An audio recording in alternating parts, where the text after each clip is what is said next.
Hello everyone, it's SpawnPoiint and welcome back to another video. So it's been 10 months since the Xbox Series X and Series S launched, and during that time Game Pass has been a real game changer for me. But even though I've enjoyed it, I've realised that there are still some features and areas that need improving. In fact, there are some features that are missing entirely that for me really need adding. So today I will cover all of these, but let me know what one feature you would like to see added to the Xbox Series X, or if I've missed any, make sure you drop those in the comments. I also wanted to mention that I've recently opened up my Discord server, so if you'd like to join the community, make sure you click that link in the description. We talk about gaming, YouTube, and even sharing your own setups, so make sure you join me there.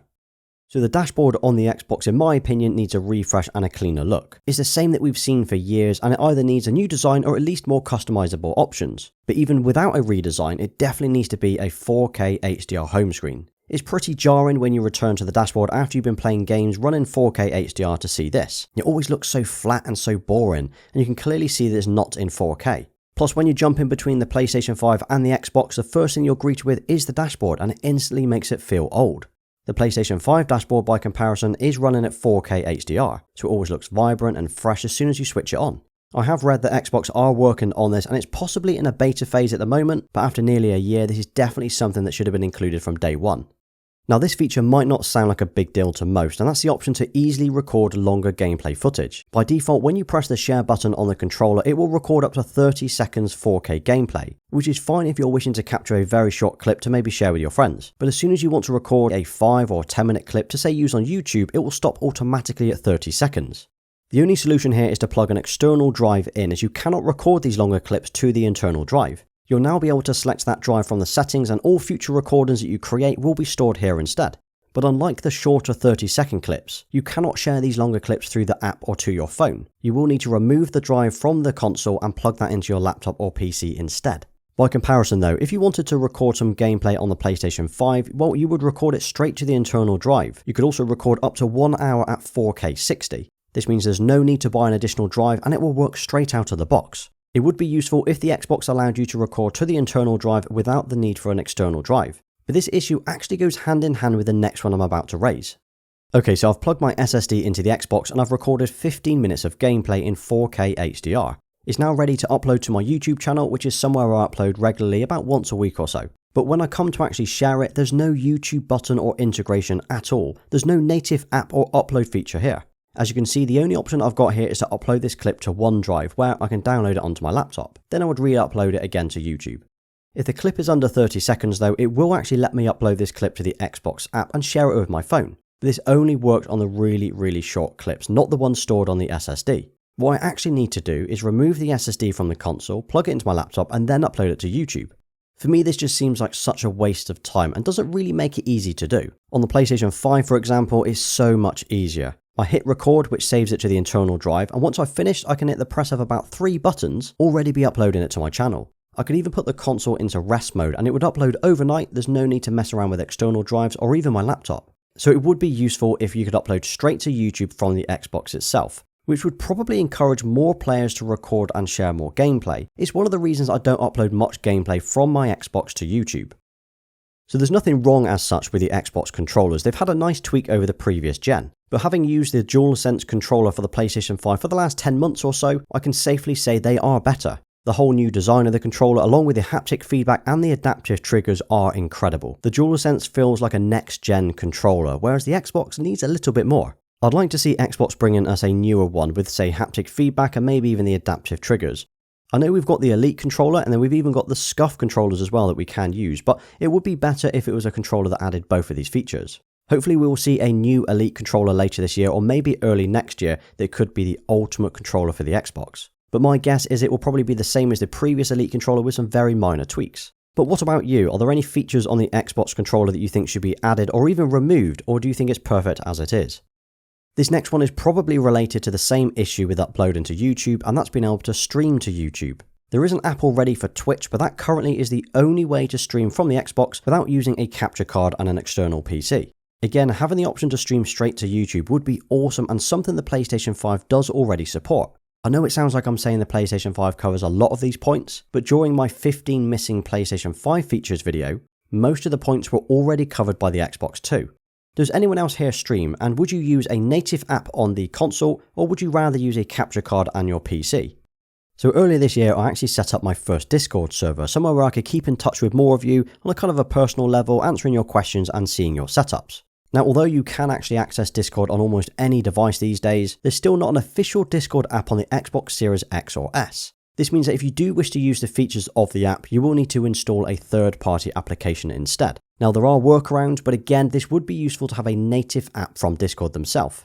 Hopefully, we will see something soon, but if you want to join my Discord server, make sure you click that link in the description.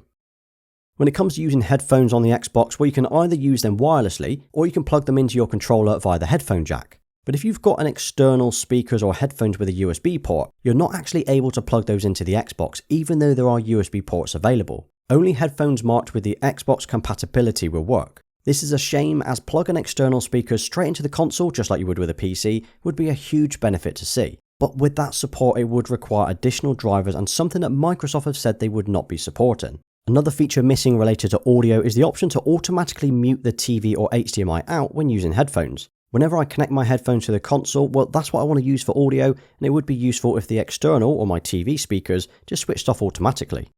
If you currently have wireless headphones for listening to music from your phone or through your TV, you'd be right in assuming they are probably Bluetooth. Now, unfortunately, the Xbox Series X and S do not have Bluetooth, which means you cannot just pair your headphones or your soundbar straight to the console. Xbox have said this is due to latency, so instead they actually use their own Xbox wireless signal. Now, there are workarounds by using Bluetooth transmitters and plugging those into the controller's 3.5 headphone jack, but it would be useful if they also supported Bluetooth devices, or at least provided that option to you. So with the lack of Bluetooth, no USB audio support, and the missing optical out, you might struggle to use a soundbar with this console unless you're routing the sound via your TV. Now, we're lucky that the Xbox Series X and S do support 1440p, something that the PlayStation 5 still doesn't. That means anyone using a monitor are probably likely to be using 1440p as a resolution of choice. But what if you're using an ultra-wide monitor with it? Will that work? Well, technically you can use an ultra-wide, but you're either going to see black bars on the right and left of the picture, or your image is going to be very, very stretched.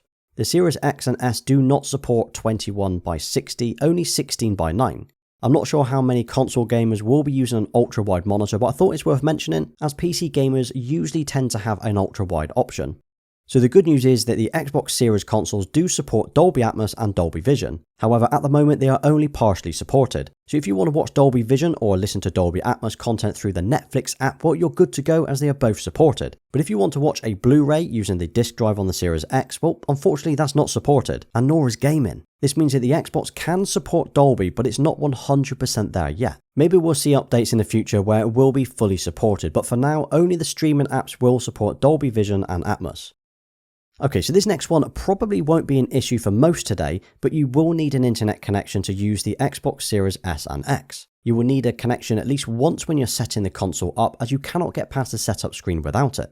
Then when you install a disc-based game, it will prompt you to connect to the internet again to download a one-time config file. This online check-in is fine for most people, but if you're away and you're using it away from home or somewhere remote with no internet, you will need to find a way to connect for each game that you install. This does only apply to games that are not native Xbox Series X and S games.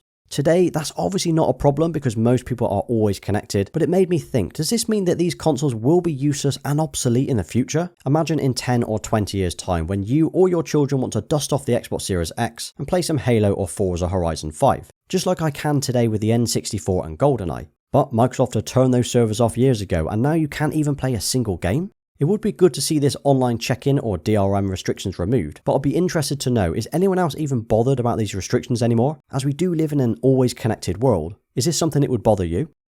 Okay, so I'll assume that Kinect wasn't very popular, even though it was an accessory I had a lot of fun with. Unfortunately, support for Kinect has been discontinued on the new consoles. Even with that adapter, it still won't work. On the PS4, we had PSVR, and with the rumours of a new PSVR coming to the PlayStation 5, it would be great to see an Xbox alternative. Has anyone ever used something like Oculus Rift or Quest 2? I feel a VR kit for the Xbox would actually sell really, really well. Playing Forza or Halo on the Xbox using VR would be awesome. But what about you? Is this something you think you would use? Or if you've got a PlayStation already, have you ever used PlayStation VR? Okay, and here's a bonus round. So at least with the Xbox Series X, not the Series S, we need more stock. Seriously, we're 10 months in and the stock is still a huge issue. I was fortunate enough to pick one up on day one, but I know even today people are still struggling to secure one. How about yourself? Is this still something that you're looking to purchase, or were you lucky to buy one? Now, I did actually manage to pick up an Xbox Series S just the other week. I was able to walk into a store and buy one. And the only reason I've bought one of these is I want to compare it to the Xbox Series X to see if it's still worth buying. So if you're interested in that video, you want to see a comparison between the two, keep an eye on the channel as I've got some more Xbox content coming over the next few weeks or so. So those were all of the points that I think the Xbox Series X and S could be improved on. Were there any that you agreed with or disagreed with? Or are there any that I've missed that you think I should definitely have added? Overall, I would say most of the points I've raised are probably software rather than hardware, which isn't a bad place to be. Well, you've just made it to the end of today's video, so thank you for watching. If you drop an Xbox with a green heart in the comments, I will give you a thumbs up for staying until the end. Don't forget to hit that like button, subscribe to the channel and turn notifications on so you don't miss my next upload. You can also follow me over on Instagram and Twitter. Until next time.